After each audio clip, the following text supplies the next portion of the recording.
ওই জিনিস আসতে কি কি লাগাবেন পছন্দ করেন?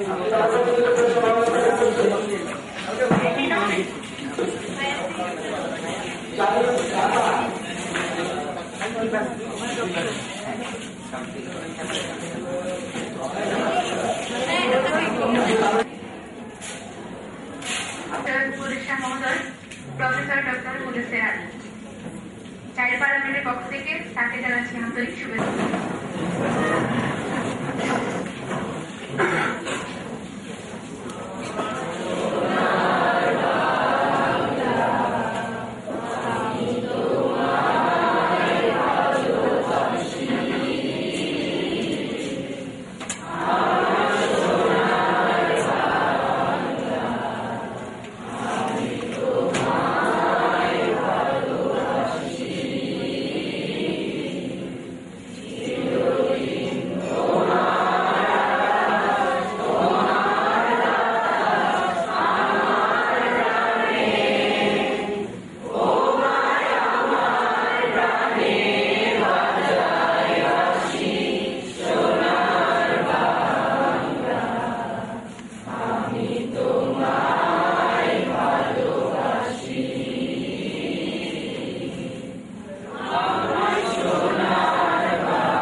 সম্মানিত চাইল্ড পার্লামেন্ট সদস্যবৃন্দ, স্বাস্থ্য সেবা ও সুশাসন বিষয়ক নবম চাইল্ড পার্লামেন্ট অধিবেশনে উপস্থিত হওয়ার জন্য আপনাদেরকে স্বাগত।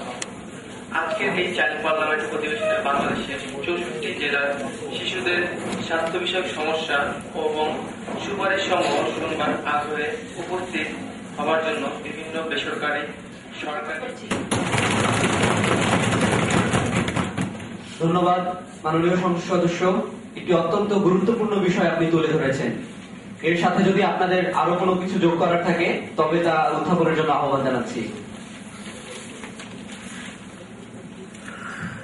আমি আহ্বান জানাচ্ছি ঝিনাইদহ জেলার চাইল্ড পার্লামেন্ট সদস্য সুমনকে এর সাথে যোগ করার জন্য। ধন্যবাদ মাননীয় স্পিকার আমাকে সুযোগ দেওয়ার জন্য। আমি ইয়াসিন আহমদ সুমন, শীর্ষ সংসদ সদস্য, ঝিনাইদহ জেলা।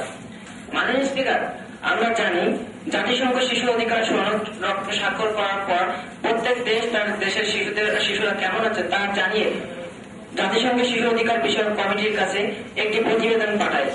সরকারের পাশাপাশি বেসরকারি সংস্থা ছাড়াও ব্যক্তিবর্গরা আর একটি প্রতিবেদন দিয়ে থাকে। শিশু অধিকার কমিটির রিপোর্টগুলো যাচাই বাছাই করে পরবর্তী 5 বছর বাংলাদেশের শিশু অধিকার বাস্তবায়নের জন্য কি কি কাজ করা উচিত তা জানান। এটি হচ্ছে সমাপনী পর্যবেক্ষণ। মাননীয় স্পিকার, সমাপনী পর্যবেক্ষণে কিশোর কিশোরীদের স্বাস্থ্য সেবাকে অত্যন্ত গুরুত্ব দেওয়া হয়েছে। মাননীয় স্পিকার, এখানে আরো বলা হয়েছে রাষ্ট্রপক্ষ কিশোর কিশোরীদের নিয়ে সার্বিক অংশগ্রহণের একটি সমন্বিত গবেষণা পরিচালনা করবে। মাননীয় স্পিকার, এর ভিত্তিতে কিশোরীদেরকে যথাযথ গুরুত্ব দিয়ে কিশোর কিশোরী স্বাস্থ্য সেবা ও কর্মসূচি প্রণয়ন করবে। এ ব্যাপারে আদৌ কি কোনো পদক্ষেপ গ্রহণ করা হয়েছিল কি না? যদি না হয়ে থাকে তাহলে আমি মাননীয় স্পিকারের মাধ্যমে মাননীয় প্রধান অতিথির কাছে জানতে চাচ্ছি। ধন্যবাদ মাননীয় স্পিকার, ধন্যবাদ সবাইকে। ধন্যবাদ মাননীয় সংসদ সদস্য। এ বিষয়ে আপনাদের সুনির্দিষ্ট সুপারিশমালা থাকলে তা তুলে ধরার জন্য আহ্বান জানাচ্ছি। আমি আহ্বান জানাচ্ছি ফরিদপুর জেলার প্রতিনিধি আনিকাকে তার সুপারিশ তুলে ধরার জন্য।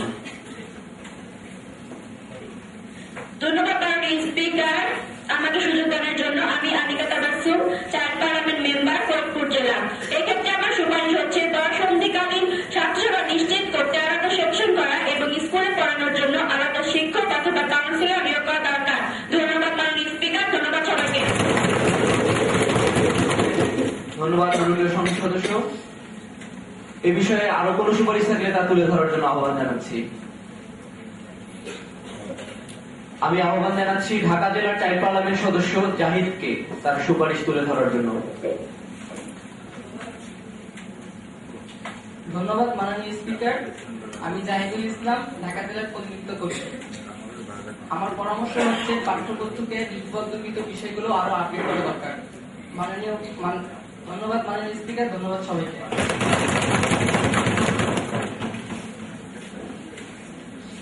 এ বিষয়ে যদি আর কোনো সুপারিশ থাকে তবে তা উত্থাপনের জন্য আমি আহ্বান জানাচ্ছি।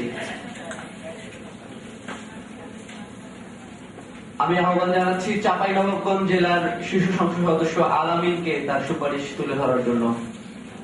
ধন্যবাদ মাননীয় স্পিকার, আমাকে কথা বলার সুযোগ দেওয়ার জন্য। আমি আলামিন চাঁপাইনবাবগঞ্জ জেলার প্রতিনিধিত্ব করছি। মাননীয় স্পিকার, এ ব্যাপারে আমার সুপারিশ হলো ডাক্তার, নার্স, স্বাস্থ্যকর্মীদের বয়ঃসন্ধিকালীন সেবা বিষয়ক প্রশিক্ষণের ব্যবস্থা করা উচিত। ধন্যবাদ মাননীয় স্পিকার, ধন্যবাদ সকলকে।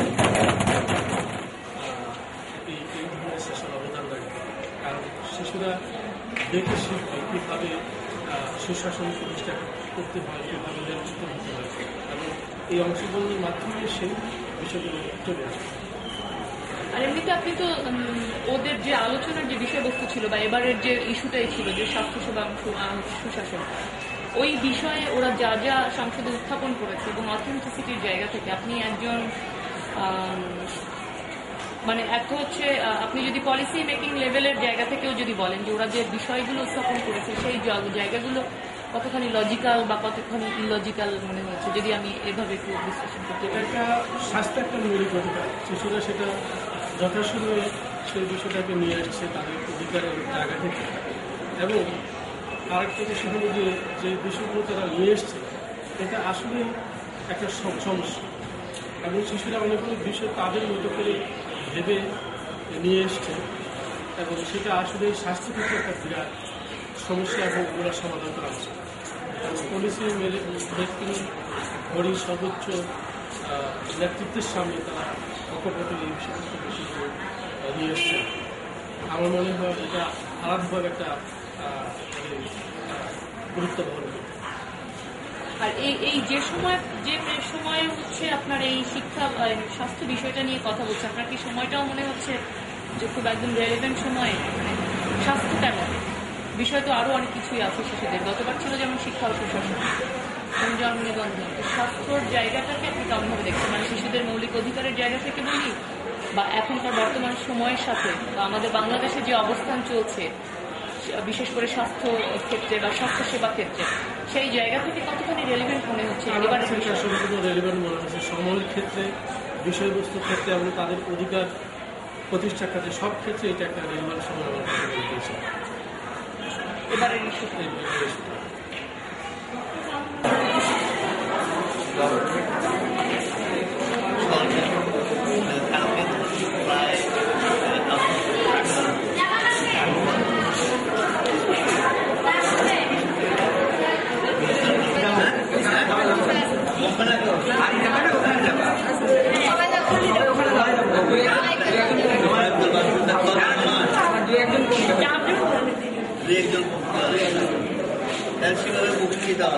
বেশি হলো 5 জন